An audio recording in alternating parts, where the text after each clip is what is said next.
Hello everybody. So this is my first video on business and technology.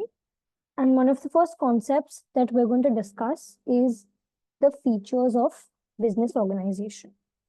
All right.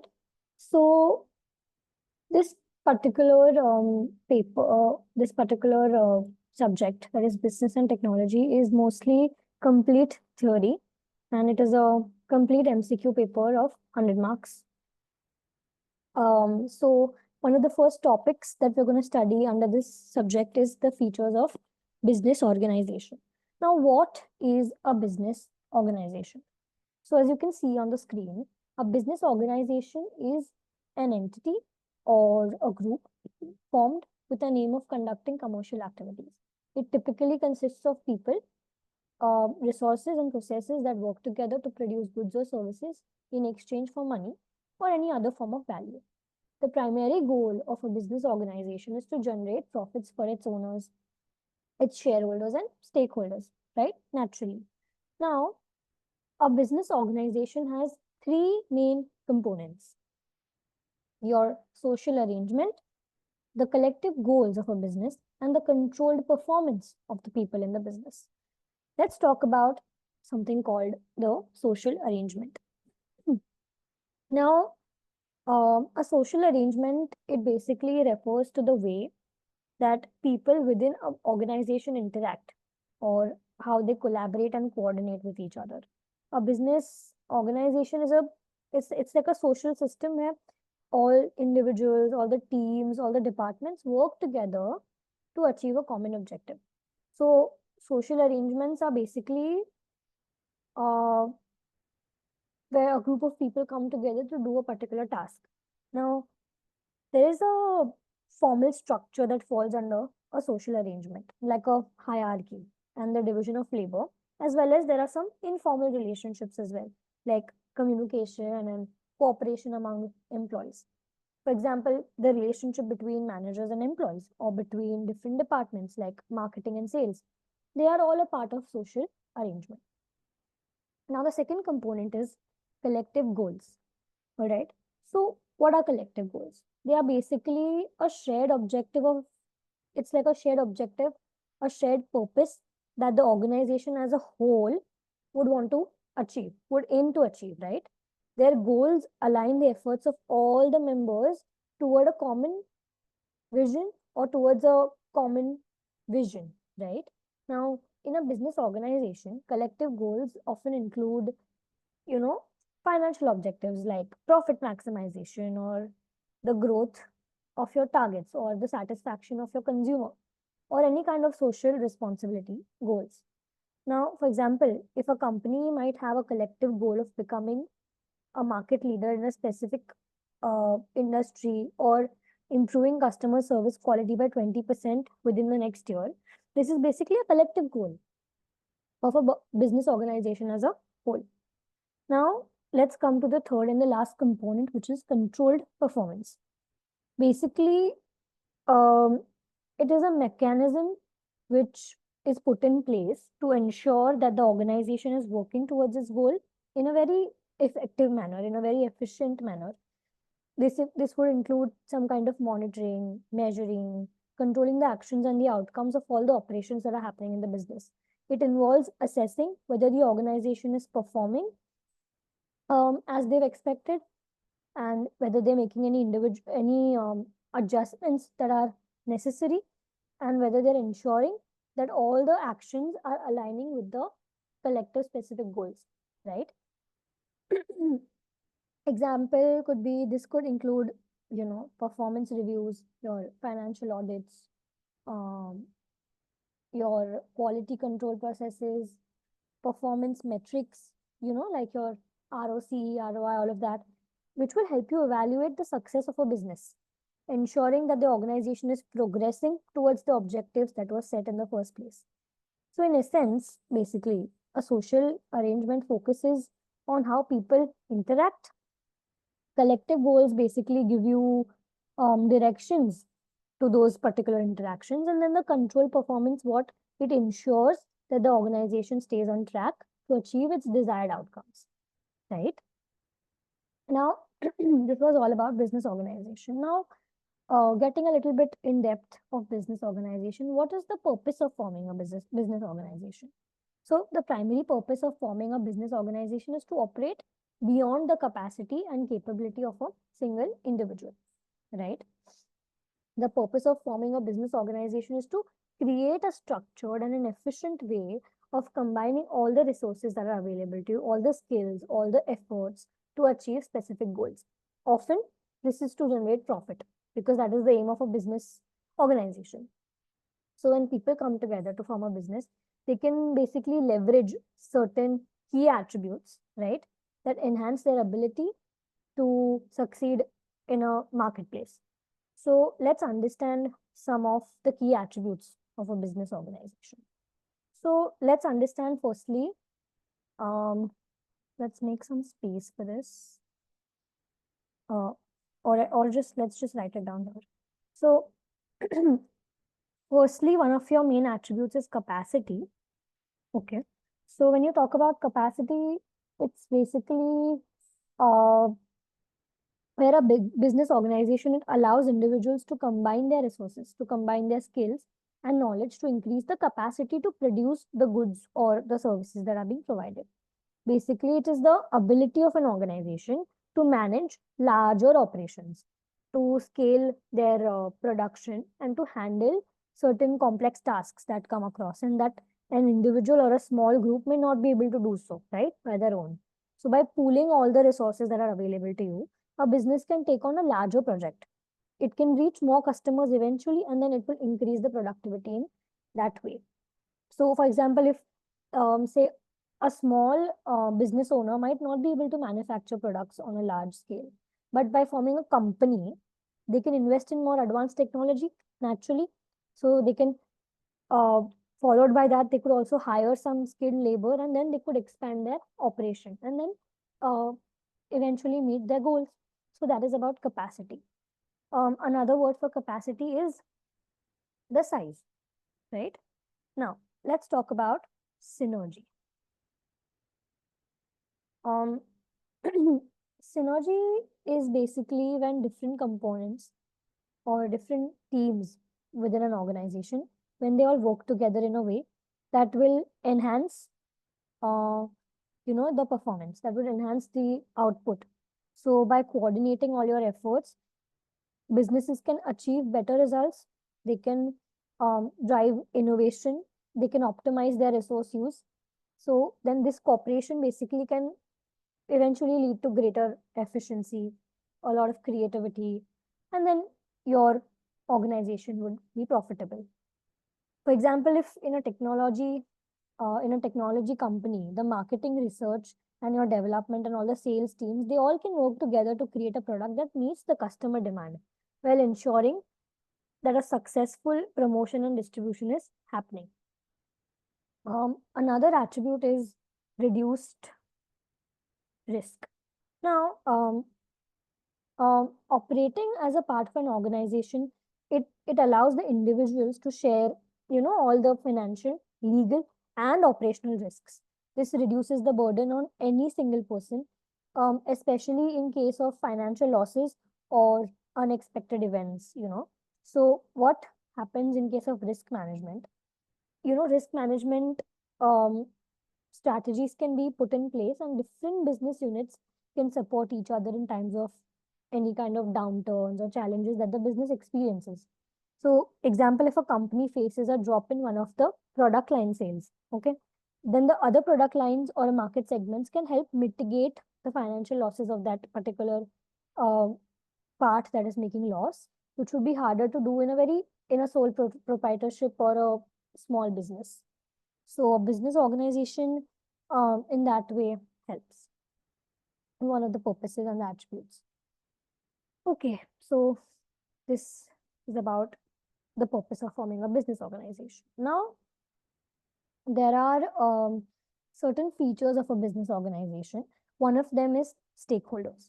So, what are stakeholders? We've heard about this particular term in our lower standards, but let's brush up. So, basically, stakeholders are individuals. They are certain groups, certain organizations that have an interest in or which are affected by the activities of the business. So they can be influenced or they could influence the business in various ways. Okay. Now, there are types of stakeholders. There are internal stakeholders that include employees, your managers, right? Your, um, uh, we could say your owners, shareholders, external stakeholders that include customers, suppliers, government, community, all of that. Now, what happened? These people are affected by the business's operations, environment, job security, salary, career growth, anything, any specific part of a business which is affected indirectly to the outside people, they are the stakeholders. All right. So they are all the parties who affect or get affected by businesses, and managing their interests is very crucial for business success and sustainability. Okay. Um, and it's also very good for the long term success, the reputational uh, reputational aspect of the business, basically. Now let's talk about the second feature, which is the assets. Again, very simple. What are assets? There are some resources which are owned by a business that are expected to provide future economic benefits. They can be in the form of cash, property, plant, equipment, investments, anything of value that can be used to generate income or support the operations within the business. There are current assets, there are non-current assets. So basically, it is something that a business owns that has value and which can contribute to generate wealth for the business. Simple. Now, when you talk about operating environment, it is basically the external and the internal factors that affect a business's day-to-day operations. You know, like market conditions, competitors, customer behavior, all of that. They include certain political environments, economic environments, social environment, technological environment, your environmental or your ecological environment, your legal environment. So that's about operating environment.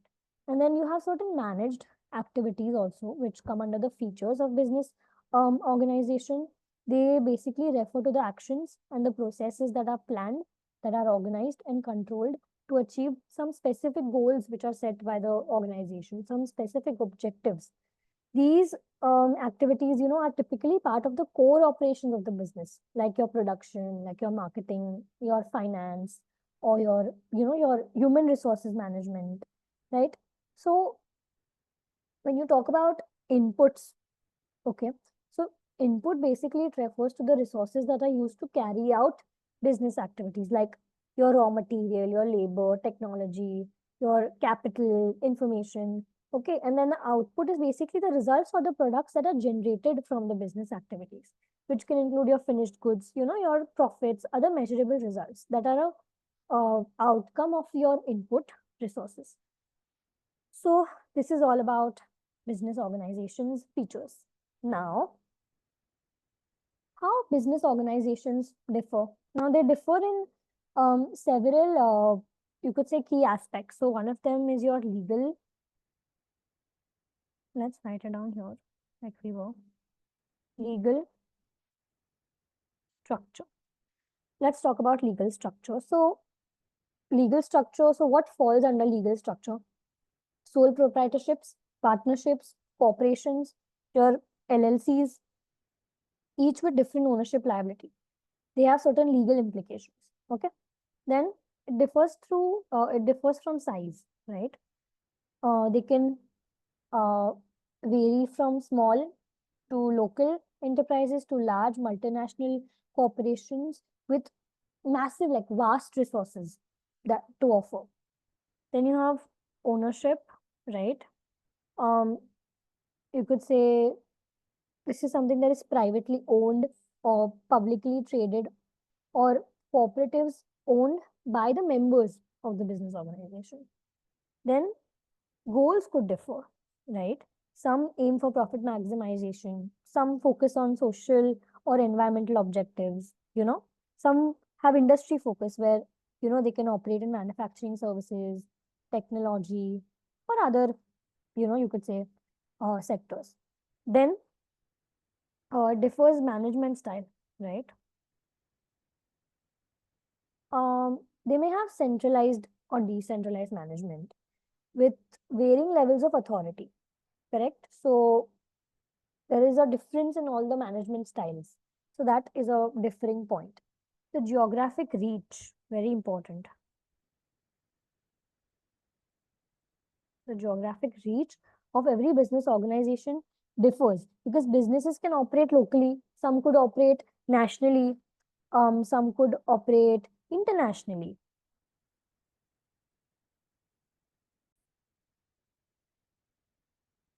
Excuse me.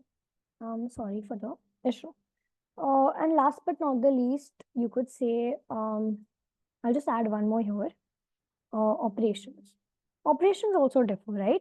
Because some focus on, your traditional, yeah, like your brick and mortar models, while others may operate primarily alone or primarily online.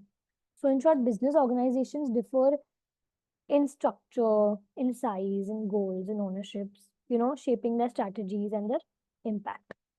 Okay. Now, when you talk about commercial sectors, okay, um, there are two focuses: product oriented focus sector and your market oriented sector. If you talk about product oriented sector, so their focus is that uh, their focus is primarily on production of goods and services. So their main concern is basically improving and refining the product itself before considering the customer needs, right? So the characteristics basically involve the emphasis on the innovation, giving more importance to the manufacturing processes, the quality of the product. Market demand is very secondary to creating the best product in a product oriented sector. Okay. Now, product oriented sectors has two sub branches, which is primary and secondary sector. Okay. So primary sector is basically your agriculture, mining, and raw material extraction, which focuses on creating your raw materials, and then it is sold to other industries. Whereas secondary sector is manufacturing companies that focus on like producing the specific goods, like your automobiles, electricity appliances, or your electronics, your construction materials, all of that. So all of this is all product focused, product oriented. When you talk about market oriented, these basically prioritize the understanding, um, uh, you know, of customer needs and adapting their products or services to meet these needs, right? They focus on the demand and the preferences of what that target market wants. Um, the business basically will adjust its offerings, which is based very much on the feedbacks of the customer and the trends. Okay, so marketing strategies play a very key role here. Okay. Uh, so this is basically about your commercial sectors. Let's talk about what a sole trader is, right? Another topic that falls under business organization. So it's basically an individual who owns, who operates a business alone. It is a simple structure where one person is in charge, and this particular person has complete control over all the decisions, all the profits, and this owner is personally responsible for any kind of business debts. So you could say a freelance, like a graphic designer or a small retail shop owner. Okay. Now, when you talk about partnerships, this is basically a business which is owned by two or more individuals. Now, these people will share their responsibilities. They will share all the liabilities and all the profits as well, right? Your partners will contribute their resources, their skills, the capital, right? And here the partners are basically responsible. They are personally responsible for the debts of the business. Okay, it's a shared liability unless it's written in the deed that it is a limited partnership. Correct. Uh, when you talk about companies, right, or corporations, basically it is known to be a separate legal entity from its owners, from its shareholders, with its own rights, with its own responsibilities. So shareholders are not personally responsible for the company's debts, but they can be privately held or publicly traded on stock exchanges. But companies require a complex structure. They require governance, corporate governance. They require regulations. You could say, for example, there are large businesses like Apple, like Microsoft, who are or a privately held company. So these are something that fall under a corporation, a company, right? Now let's talk about what NPOs are. So basically, NPOs, also known as not-for-profit organizations, so you could say NFPOs. So their primary objective is something which is not profits. It is something apart from profit, right? Instead of distributing profits to the owners or the shareholders, NFPOs do what? They will reinvest any surplus funds into their mission or cause, which typically will focus on their social or charitable, or if they have any educational or any environmental goals, right? And they basically serve the public good or a specific community need, like healthcare or education, right? Now, their surpluses are basically reinvested into their further mission, not distributed among them as we do in a normal profit organization. So where do they get these fundings from? Through donations or through membership fees or through grants, something like that. Okay. So this was all about what NFPOs are. Now, what are cooperatives? Last topic under business organization. I know it is intense and heavy theory, but I'll try to make it as interesting as possible. So cooperatives are organizations which are owned and operated by a group of individuals for their mutual benefit. Okay. Members of a cooperative, they contribute to its operations and share in the profits or benefits based on their participation. Okay. Now, basically, each member here has an equal say in the decision-making process, regardless of what they've invested in the business. Profits here are distributed among the members, or they could even be reinvested into the cooperative to improve the services. Now, their purpose is basically to meet the common economic or your social or cultural needs of a member. Okay. Now, for example, you could say a food cooperative, where local members, they come, they buy and they share in the ownership of a grocery store. A worker cooperative, where employees will own and manage the business. So in short, cooperatives are businesses owned and run by their members only to benefit everyone who's involved in the making and the processing. Correct? So this is about the topic features of business organization. You don't necessarily have to by heart everything, but there are certain keywords, like you don't have to by heart the definitions, but you need to know if a definition comes across in the form of a fill in the blank or something like that. You do need to remember the three main components because it could be asked. You do need to know all the head points, which is important. The content within that is something how you want to understand it. No one's going to ask you to write a definition in your paper, but you need to know what each and every head point tries to say, right? These uh, key aspects. I think product and market oriented was a pretty simple thing. It's not something that you won't ever recollect, right? Sole trader, partnership, company, stakeholders, all of this is something that we've already done in our previous, like our lower grades in your 12th and your 11th. It's just a brush up. So MCQs related to this shouldn't be very difficult. NPOs, again, a very simple aspect of this topic. Cooperatives is it's a little new, but I'm sure it's a very simple topic once I've explained it to you. But in case of any doubt, if you would like me to elaborate to you or would like to give you some more examples, you can always connect with me through the comments below. Also, thank you so much for watching this video. Please stay tuned for other further videos under this subject. Thank you so much for watching.